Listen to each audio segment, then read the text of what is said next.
What does it mean to be a mentor?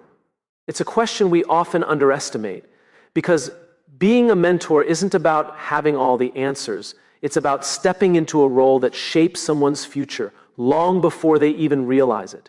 A mentor is a mirror, a guide, and sometimes a wake-up call. It is the quiet responsibility of seeing potential in someone before they see it in themselves, and the courage to call it out. And right now, in a world moving faster than ever, we don't just need mentors, we need better mentors. People willing to slow down, lean in, and intentionally invest in the growth of others. The urgency is real. If we don't step up, someone who needs us may never step forward. The responsibility of calling out potential begins the moment we recognize something in someone that they have not yet learned to recognize in themselves.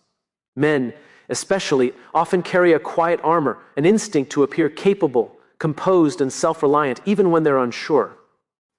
And because of that armor, their potential isn't always loud. Sometimes it hides behind hesitation, self-doubt, or a lifetime of being told to be strong instead of being encouraged to grow. Calling out potential means choosing to look past the exterior and name the greatness that is waiting beneath it. The power of being seen becomes transformative when it comes from someone who genuinely believes in us. For men, this voice can come from another man who understands the unspoken pressures, or from a woman who sees what he cannot see because she is not blinded by the expectations he carries. A man will often rise to meet the version of himself reflected by someone he trusts. When a mentor says, "I see something in you," it does more than offer affirmation. It interrupts the internal narrative that many men silently battle, the fear of not being enough. The act of naming someone's potential demands courage, because it means stepping into a moment of influence with intention rather than comfort. Men often hesitate to call out potential in other men because they worry it might be taken the wrong way or seen as overstepping. Women, on the other hand, sometimes fear that speaking into a man's growth may be dismissed or misunderstood, yet both perspectives matter deeply because each carries a different lens. One shaped by shared experience, the other shaped by intuitive observation. When both speak into a man's potential, they offer a more complete mirror. The clarity that comes from calling out potential helps men understand not just who they are, but who they are capable of becoming. Many men are conditioned to show competence, not vulnerability. So having someone point to their potential offers permission to stretch beyond the roles they think they must play. It tells them that growth is not a threat to their identity, but a refinement of it. The responsibility here is not to push someone toward our expectations, but to awaken their own, to see potential as a gift, to speak it out loud as an act of leadership. And when we choose to act on that responsibility, we do more than acknowledge who someone is. We ignite who they could be. Guidance without control begins with the understanding that mentorship is not about shaping someone into our image, but helping them discover their own. Men often grow up equating guidance with authority, as if to guide someone means to take charge, direct, or lead from the front. But true mentorship rejects that instinct. It asks for influence without possession, support without domination.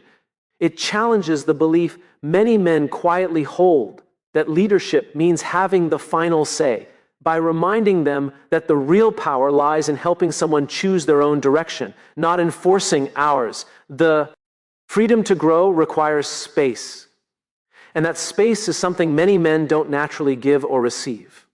From a man's perspective, guidance can feel like judgment if it's delivered with too much force. For a woman, offering guidance to a man can feel delicate, as if one wrong word might trigger defensiveness or retreat. This is why guidance without control matters. It creates a dynamic where a man feels supported, not evaluated. He feels challenged, not diminished. And he learns that accepting guidance is not an admission of weakness, but a recognition of trust. The art of stepping back becomes essential when mentoring men who are conditioned to value independence. Too often, mentors believe they need to direct every step, offer every solution, or prevent every mistake. But men don't grow through avoidance. They grow through experience. A mentor who guides without controlling allows mistakes to become lessons rather than failures.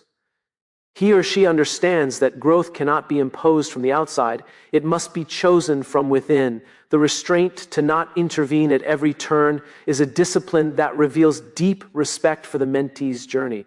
The confidence that emerges from this type of guidance transforms the relationship from dependency to accountability. When men learn through their own decisions, not borrowed ones, they internalize the lessons more deeply. A man who is guided without being controlled learns to trust his own judgment, refine his instincts, and take ownership of his development. From a woman's viewpoint, offering this kind of guidance teaches a man that her support is not an attempt to overpower him, but to empower him. From a man's viewpoint, receiving it teaches him that leadership is not lost when he listens, it is strengthened.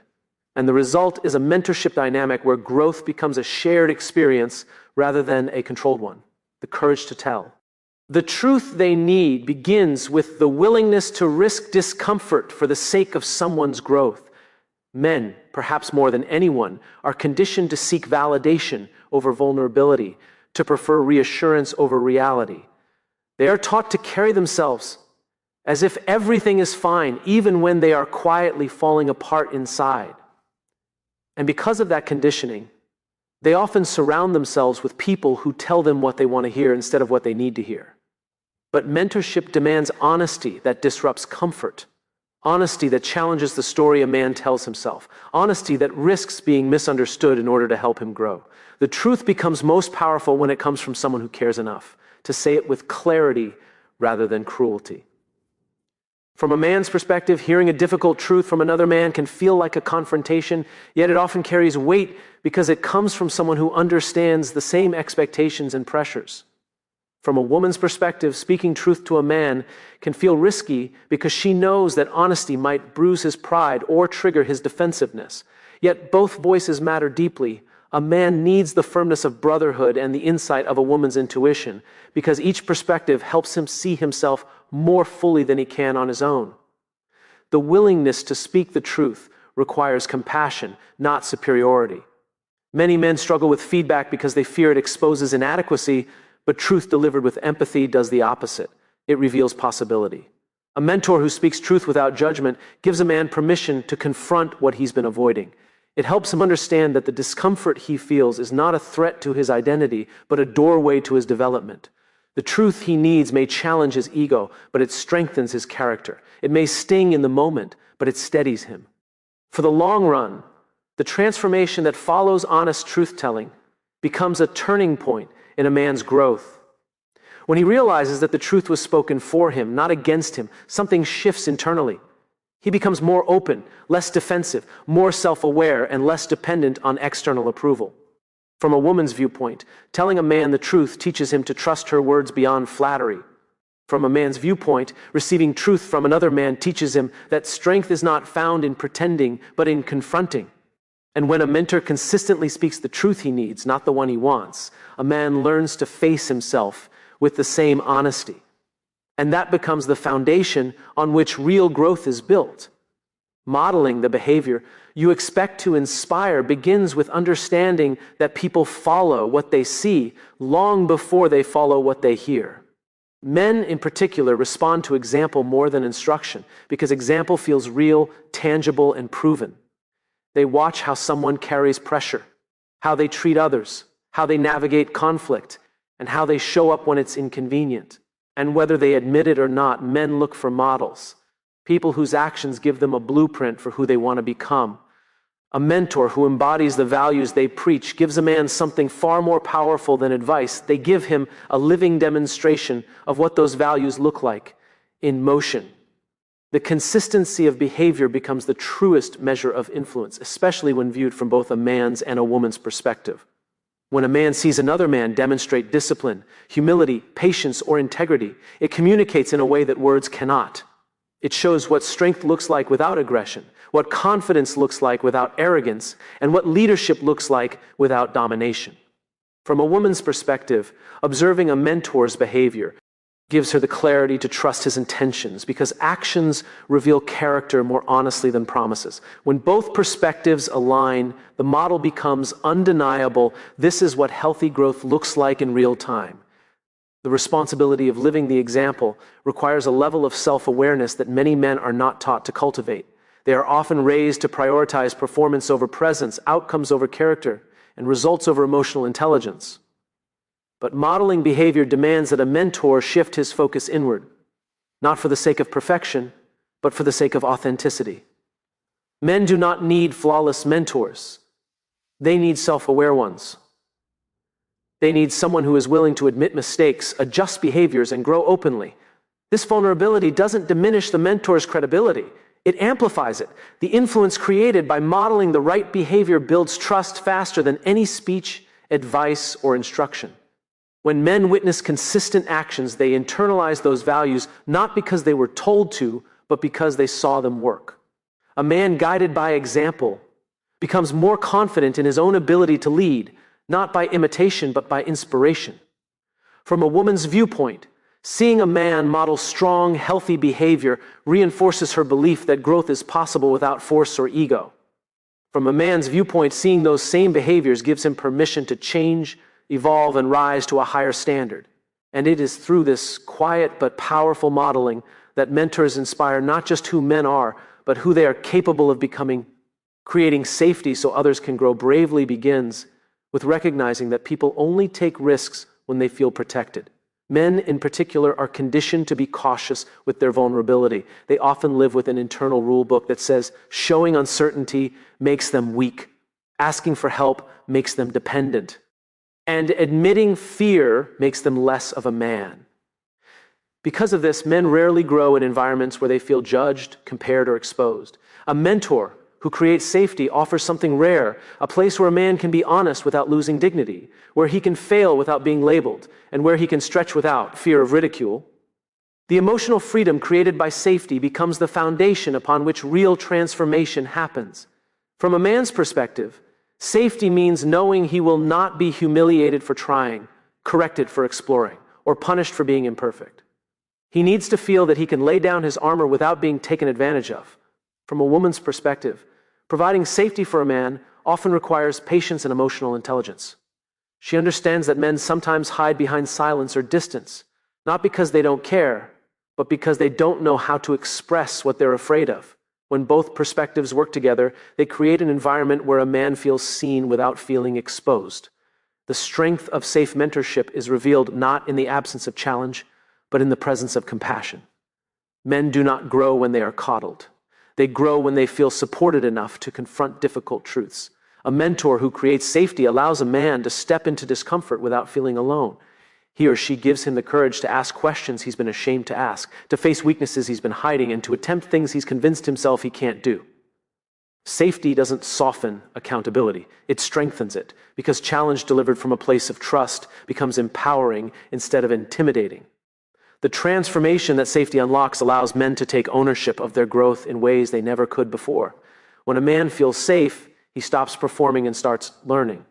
He stops defending and starts acting. He stops pretending and starts progressing.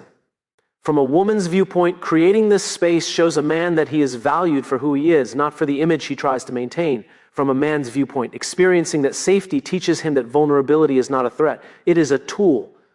It becomes the bridge between where he is and where he wants to be.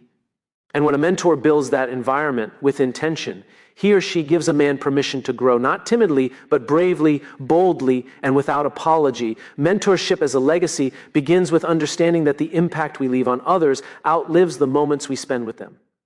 Men, especially, often think of influence in terms of achievement, what they build, what they earn, what they control.